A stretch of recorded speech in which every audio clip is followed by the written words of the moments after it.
Bienvenue sur ma chaîne Nora Lohan. Aujourd'hui, nous allons parler de comment attirer l'abondance et la richesse. Déjà, il faut savoir que attirer l'abondance et la richesse est un état d'esprit. Je vais vous accompagner à comment vous déconnecter des pensées, des peurs, du manque. Et on va beaucoup travailler sur la richesse émotionnelle justement pour attirer justement cette relation avec l'argent. Il faut savoir que l'argent aime apparaître à ceux qui n'ont aucun problème avec les finances. On attire ce à quoi on pense. Je vais vous aider à changer de point de vue, à travailler sur vos croyances limitantes et à attirer, à travailler sur la loi d'attraction. On va déprogrammer votre cerveau en hypnose. Je suis thérapeute et quand j'accompagne les gens, on va vraiment faire un énorme travail de déprogrammation, de dépoussiérage. Comment ça va se passer? Alors ça va être très simple jusqu'au du dimanche 15 décembre au 31 décembre. Nous allons travailler 3 plans. Premièrement, tous les jours, vous allez définir un objectif, une intention du jour. Voilà, par exemple, aujourd'hui, j'ai envie d'avoir peut-être plus de clients, être plus efficace au travail, avoir plus de relations harmonieuses, peu importe, ça c'est personnel. Alors, je vous conseille de prendre un cahier, faites un investissement, un cahier, vous allez faire tous vos exercices. Et le fait que ça fonctionne, c'est que vous faites tous les exercices à partir d'aujourd'hui. Donc, premièrement, définir un objectif et une intention. Deuxièmement, il y aura un exercice à faire. Alors, ça peut être un exercice très simple ou une séance d'hypnose. Vous allez voir au fil des jours. Et troisièmement, nous allons faire on appelle ça une guidance où je vous apporterai un message, justement, journalier. On appelle ça une guidance du jour. Alors, aujourd'hui, c'est le moment favorable, justement, pour faire ce défi, pour attirer la réussite, une chance vraiment aujourd'hui. Et c'est une opportunité parce que ça va faire partie au niveau de l'hypnose, comme on dit souvent, des prescriptions de tâches. Tous ces exercices vont vous aider justement à changer de point de vue. Alors, à partir d'aujourd'hui, votre objectif ou votre intention du jour, vous le notez. Deuxièmement, alors, il y aura des phrases affirmatives à répéter, ou des mantras, ou un rituel, peu importe les mots que vous mettiez dessus. Alors, ces phrases vont être du style « Je mérite l'argent »,« Je peux attirer la richesse »,« L'abondance, c'est mon droit de naissance »,« L'argent sent bon, j'adore l'argent »,« Je respecte l'argent »,« L'argent, c'est mon meilleur ami »,« Je m'autorise à cette abondance »,« L'argent, c'est mon souhait d'amour ». Alors, on va faire comme si vous possédiez déjà cet argent et cette abondance. Alors, le cerveau est composé de 2 parties, le conscient et l'inconscient.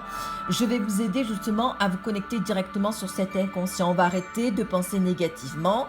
On va arrêter d'avoir des idées basses, des vibrations très inutiles avec soi-même. L'argent, c'est une fréquence d'amour. Et dans votre vie, l'univers va vous envoyer ce que vous méritez. Votre objectif, c'est être libre financièrement. Donc, il est capital d'aimer l'argent. Parfois, l'argent est un tabou.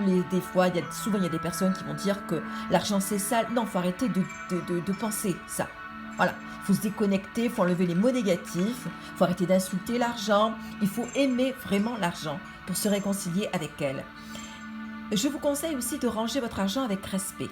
Alors, évitez de froisser les billets, rangez vos cartes de crédit, votre portefeuille et votre argent dans un endroit propre à vous. Bichonnez-les comme vous allez vous bichonner. Pensez aussi que les pensées sont créatrices. Et si vous pensez justement qu'il y a des dettes, vous allez attirer que des dettes. Alors, remerciez justement vos factures, d'avoir de l'électricité, de vous nourrir, de vous offrir des petites choses. Là, il y a Noël qui arrive, donc vraiment, soyez dans des phases positives. Alors, on va commencer à passer à la guidance, à votre message. Alors, je vais vous proposer 3 cartes. Carte numéro 1, carte numéro 2, carte numéro 3. Carte numéro 1, la bougie. Alors, je vous demande peut-être de mettre pause, de respirer quelques instants et de choisir sur une carte. Carte numéro 1, la bougie. Carte numéro 2, le cœur. Et carte numéro 3, le petit Bouddha. On est parti. Allez, on est parti. Carte numéro 1 qui est la bougie. Alors, la bougie, c'est la carte numéro 29, le rêve prédictif. Votre message, c'est l'analyse de vos rêves est un outil essentiel pour vous guider. Alors, à partir de maintenant, vous allez bien regarder vos rêves. Vos rêves peuvent être prédictifs et l'inconscient, cette partie du cerveau, c'est et il va vous montrer des événements peut-être en attente, va vous envoyer un message. Donc soyez attentifs. Vos rêves de ce soir ou d'hier soir vont vous dévoiler un événement, un programme, peu importe. Deuxième carte, le cœur. Hop, tada. Deuxième carte. Alors, la carte numéro 18 qui correspond, la carte 18, au déjà-vu. Alors, le déjà-vu vous indique un moment délicat. Alors, soyez prudents, ça c'est votre message. Alors, parfois, on a l'impression de savoir à l'avance ou d'avoir eu le sentiment d'avoir vécu déjà une expérience, entendu un mot, l'impression de ce déjà-vu, déjà visité. Alors, le cerveau n'a pas la notion du temps, donc des fois, souvent, on expérimente, on a toutes les clés à l'intérieur de nous-mêmes. Donc, du coup, soyez attentifs à cette information de déjà vu, voilà, soyez vigilantes, essayez de creuser. La troisième carte, le petit Bouddha, qui est la carte numéro 4. Et la carte numéro 4 correspond au livre guide. Le livre guide, votre message. Vous recevrez une réponse en ouvrant un livre ou en feuilletant un magazine au hasard. Alors, qu'est-ce que vous lisez en ce moment? Est-ce qu'il y a des phrases qui vous parlent? Alors, laissez votre esprit, fermez les yeux, laissez glisser votre main sur une situation, peut-être à la bibliothèque ou peut-être aussi à la télé. Qu'est-ce que ça évoque pour vous? Méditez, essayez de réfléchir. Autour de nous, on a souvent des clés. Donc, soyez attentifs voilà, à tout ce qui se passe autour de nous. Je vous remercie d'avoir accordé ce temps. Demain, on proposera un autre exercice au défi numéro 2 sur comment attirer l'abondance et l'argent.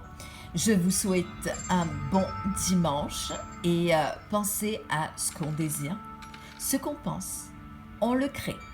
Croyez à votre pouvoir du mental. Je vous dis à très très bientôt.